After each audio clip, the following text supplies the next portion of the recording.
नमस्कार हिंदुस्तान, मैं आपके साथ आरजे पूनम शर्मा और आप सुन रहे हैं रेडियो हिंदुस्तान। जी हाँ, हाजिर हूँ एक बार फिर आपके साथ, आपके पास एक नई मुलाकात, एक नए सफर में। आज हम बात कर रहे हैं सोशल मीडिया के कुछ ऐप्स के बारे में जिन्हें आप डेटिंग ऐप्स की तरह इस्तेमाल करते हैं, जहाँ पर आपको नए नए मित्र, अपने नए साथी, अपने जीवन साथी भी मिलते हैं। ऐसे ऐप्स जो इस्तेमाल करते हैं आज के लड़के लड़कियां रिलेशन बनाने के लिए, संबंध बनाने के लिए, अपने जीवन में जीवन साथी को लाने के लिए। तो बात करते हैं, हाल ही में इंग्लैंड में लिंकनशायर में एक नदी के पास सफाई कर रही महिला और उनकी बेटी को एक हरे रंग की बोतल मिली। बोतल कीचड़ से भरी हुई थी, लेकिन इस बोतल को जब खोला गया तो उसमें 2 लेटर्स मिले, जिनको 9 अगस्त 1966 में 15 साल की जेनिफर कोलेमन और जेनेट ब्लैकलिन ने लिखा था। लेटर पढ़ने पर पता चला कि यह दुनिया का सबसे प्यारा विज्ञापन था, जो एक अच्छे और प्यारे से बॉयफ्रेंड की तलाश में लिखा गया था। जेनेट और जेनिफर के नोट में उनका हुलिया भी लिखा गया था कि उन्हें किस तरह का साथी, कैसा बॉयफ्रेंड चाहिए। इंटरेस्टेड लड़के को फोटो एक्सचेंज करने के लिए भी कहा गया था। साथ ही लड़के की उम्र जो कि 16 से कम नहीं होनी चाहिए और 18 वर्ष से ज्यादा की नहीं होनी चाहिए, ये भी मेंशन किया गया था। दोनों लड़कियों ने अब इसमें अपने घर का पता भी लिखा था। एक तरह से ये पत्र अपने उस जमाने में अपने लिए डेटिंग ऐप खोजने के लिए एक रोमांचक तरीका था। जी हाँ, बॉयफ्रेंड को ढूंढने के लिए डेटिंग ऐप के लिए एक शुरुआत थी। उस टाइम ऐप तो नहीं था, लेकिन हाँ शुरुआत सी थी इस तरह की रोमांचित एक शुरुआत करने के लिए। आज जेनिफर 71 वर्ष की हैं। उनको पता नहीं कि उनके इस पत्र का कोई जवाब आया भी है या नहीं, लेकिन जेनिफर ने बताया कि उन्होंने यह सोचकर मैसेज भेजा था कि इसका कोई इंटरेस्टिंग सा, कोई मजेदार सा जवाब आएगा।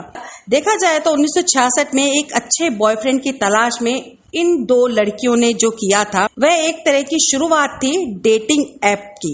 एक इंटरेस्टिंग सी शुरुआत थी उस जमाने में जब कोई सोशल मीडिया, कोई इंटरनेट, किसी तरह का कोई मोबाइल नहीं हुआ था। आज तो पूरी दुनिया में इंटरनेट की सुविधा है, डेटिंग ऐप उपलब्ध करवाए जा रहे हैं अलग अलग तरीके से, अलग अलग प्लेटफॉर्म पर, जिसके जरिए कोई ना कोई किसी ना किसी इंसान से मिलता रहता है। लेकिन 1966 में इंग्लैंड के लिंकनशायर की इस लड़कियों के पास इंटरनेट नहीं था, लिहाजा बैठे बैठे उन्होंने यूं ही बस मजाक में 2 लेटर लिखे और उन्हें बहा दिया पानी में। और एक विज्ञापन की तरह आज के समय में सफाई कर्मचारी थी, उनके पास उन्हें मिला। एक अनजाने से बॉयफ्रेंड की तलाश में 56 वर्ष के बाद ये बोतल आज मिली है। आज के समय में प्रचलित डेटिंग ऐप की उपयोगिता दिखाई दी। आज ऐसा लगा, इसको मैच किया गया तो लगा कि जैसे कि ये उस समय का एक रोमांचक खेल या तरीका हुआ करता था, लेकिन आज तो सोशल मीडिया पर अलग अलग प्लेटफॉर्म्स उपलब्ध हैं। आज हमारे देश में डेटिंग ऐप अच्छी जगह बना ली है, जिसका इस्तेमाल लोग जीवन साथी, दोस्त बनाने के लिए करते हैं। इसमें कुछ ऐसी ऐप भी हैं जो अच्छा रिव्यू जनरेट कर रही हैं। टिंडर व ओकेक्यूपिड की सफलता के बाद और ऐसी बहुत सी लोकप्रिय ऐप हैं जो कुछ तो स्थानीय स्तर पर विकसित की गई हैं। डेटिंग ऐप का नाम आते ही ज्यादातर टिंडर का ख्याल सबसे पहले लोगों के दिमाग में आता है।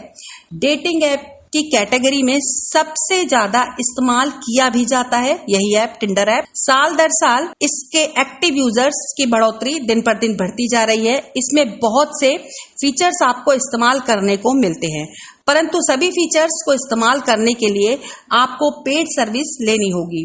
मौजूदा वक्त पर टिंडर के पास डेटिंग ऐप के ग्लोबल शेयर का सबसे बड़ा हिस्सा है। इस लिस्ट में बूमले, हैपन भी हैं, मगर यहाँ फीमेल यूजर्स के पास ज्यादा कंट्रोल होता है।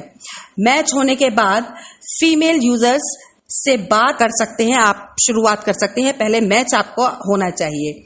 और खास बात यह भी है कि यहाँ डेटिंग के अलावा दोस्त भी ढूंढ सकते हैं, जबकि हैपन का कॉन्सेप्ट काफी यूनिक है। ये आपको सामने वाले को यूजर लाता है जो आपके आसपास से अभी गुजर चुके हों, आपको यूजर्स की प्रोफाइल के साथ साथ यह भी पता चलता है कि ये आपके पास कब किस समय गुजरे थे। अगर आप दोनों एक दूसरे की प्रोफाइल को स्वीप राइट करते हैं तो मैच मिल जाता है। तो जिस प्रकार वर्तमान समय में बहुत सारे सोशल मीडिया प्लेटफॉर्म उपलब्ध हैं, उसी प्रकार डेटिंग ऐप एक सोशल मीडिया ऐप है। इस ऐप के फीचर्स बिल्कुल विपरीत हैं। इस एप्लीकेशन में उपभोक्ता लड़के लड़कियां एक दूसरे की प्रोफाइल को सबसे पहले लाइक करते हैं और जब दोनों एक दूसरे की प्रोफाइल को लाइक देते हैं तब दोनों लोग एक दूसरे के साथ चैट कर सकते हैं। वह चैटिंग के माध्यम से एक दूसरे से मिलने की तिथि भी निर्धारित करते हैं। यह इस ऐप की मुख्य उपयोगिता है। वर्तमान में कुछ ऐप फ्री भी हैं, कुछ निर्धारित शुल्क लेकर अपनी सर्विस उपलब्ध करा रहे हैं। पर दोस्तों, जितनी भी डेटिंग ऐप वर्तमान में समय मौजूद है, उन पर किसी भी प्रकार की प्राइवेसी सिक्योरिटी की कोई गारंटी नहीं है। ऐसी वेबसाइट पर पर्सनल डिटेल साझा ना करें, ये आप खास ध्यान रखें।